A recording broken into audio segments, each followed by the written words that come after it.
Muy buenas tardes, mi nombre es Luis Yucañay, soy estudiante de la Universidad de Guayaquil, Facultad de Ingeniería Industrial, carrera Ingeniería Industrial, y hoy les traigo 4 temas del cual voy a hablar.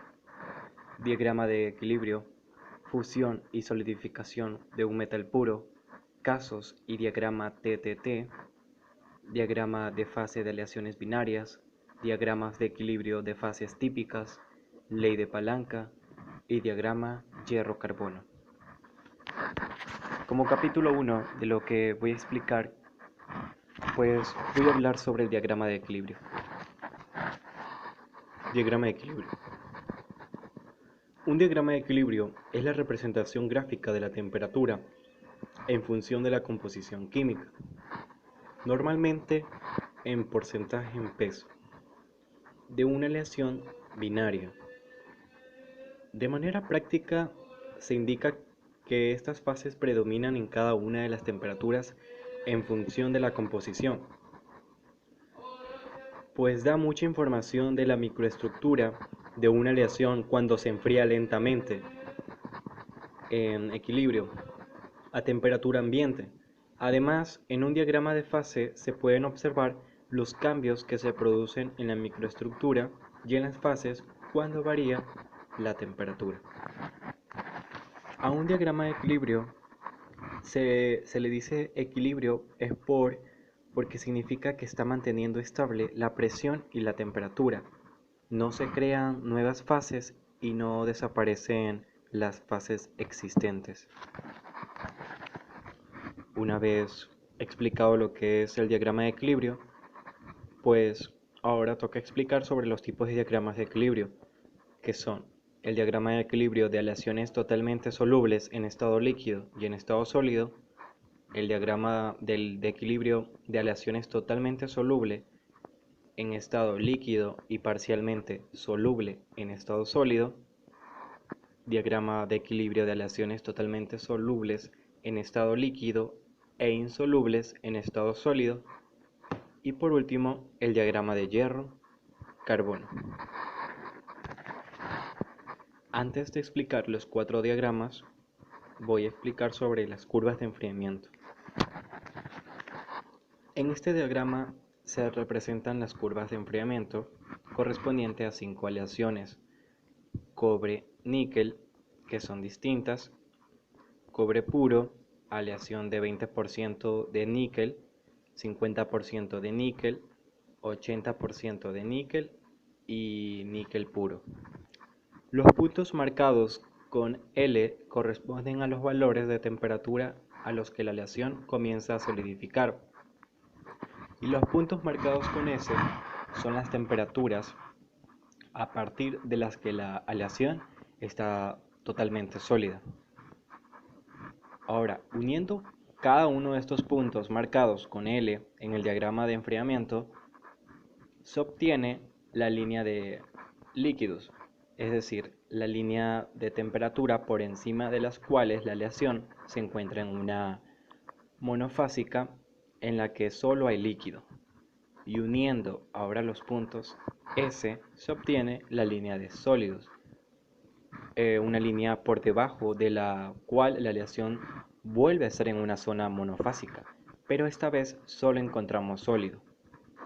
En la zona delimitada por las líneas de sólidos y líquidos, la aleación se encuentra en una zona bifásica, donde coexisten tanto el sólido y el líquido.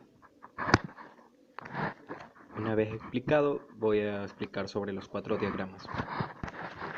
Bueno, el diagrama de equilibrio de aleaciones totalmente solubles en estado líquido y en estado sólido se presenta así. Como podemos ver, tiene una forma de ojo, y los extremos, como hemos visto, son los puntos de fusión de los componentes puros, 100% de concentración. En cambio, en el diagrama de equilibrio de aleaciones totalmente soluble en estado líquido y parcialmente soluble en estado sólido, encontramos lo siguiente, en el cual podemos ver que vuelve a aparecer un vértice eutéctico en la línea de líquidos, y la diferencia con el anterior está en los laterales del diagrama, que no está ahora pegado a las verticales, y en este espacio, en los dos laterales, zonas amarillas en la imagen, es donde se genera esa solubilidad en estado sólido. Si en el diagrama de equilibrio de aleaciones totalmente solubles en estado líquido e insolubles en estado sólido, podemos ver esto. Podemos ver que en este diagrama aparece un vértice en la línea de líquidos. El punto de ese vértice se llama eutéctico. Este punto tiene las siguientes propiedades. La aleación del eutéctico en el punto eutéctico o vértice descrito funde a la menor temperatura posible de todas las aleaciones del diagrama. Desde el punto de vista de enfriamiento, se comporta como un metal puro 100%, aunque el eutéctico no lo sea, es decir, funde a temperatura constante. Y por último, el diagrama de hierro-carbono. En este diagrama de equilibrio de hierro y carbono, se representan las transformaciones que sufren los aceros al carbono con la temperatura, admitiendo que el calentamiento o enfriamiento de la mezcla se realiza muy lentamente, de modo que los procesos de difusión, homogenización, tienen tiempo para completarse. Este diagrama se obtiene experimentalmente o experimentando, identificando cada uno de estos puntos críticos, temperaturas a las que se producen las sucesivas transformaciones por diversos métodos que se aplican. El diagrama de hierro y carbono nos sirve para saber dónde se funden los metales y qué porcentaje de carbono tiene cada metal. Los aceros eutectoides son aquellos en los que la fase austenítica sólida tiene composición de heteroctoide de un 0,77%. Los aceros hipertectoides son aquellos en los que la fase austenítica sólida tiene un contenido en carbono entre 0,77% y 0,022%. Entonces, eso es una gran ayuda también del diagrama de hierro-carbono. Y así como cada uno de estos diagramas nos ayuda, también hay la importancia, de estos diagramas, ya que son de gran importancia en ingeniería de materiales, pues ya que apoyan, entre otros, estudios de solidificación, microestructura, metalurgia, la física y diseño de nuevos materiales que se vayan a crear. También lo son en la práctica general de ingeniería relacionada en algún modo con la manipulación y el procesamiento de materiales, donde permiten relacionar tanto los procesos de obtención con la estructura y con lo que son las propiedades de diseño, y de este modo concebir y optimizar dichos procesos para obtener un producto deseado. Pero teóricamente los diagramas de fase pueden ser obtenidos mediante relaciones termodinámicas, pero en la práctica el moldeado preciso es bastante complejo y en la mayoría de los casos se necesitan datos termodinámicos que muchas veces no están disponibles.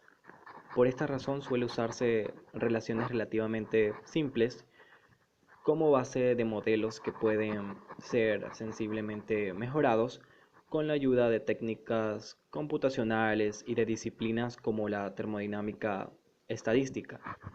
Los modelos de termodinámicos que permiten obtener los diagramas de fase son de gran importancia, ya que los datos experimentales no son totalmente confiables, bien porque se obtuvieron con técnicas poco precisas, o porque en general hay poca precisión en la región de baja temperatura, debido a que en estas condiciones la difusión es muy lenta y tomaría muchísimo tiempo alcanzar dicho equilibrio.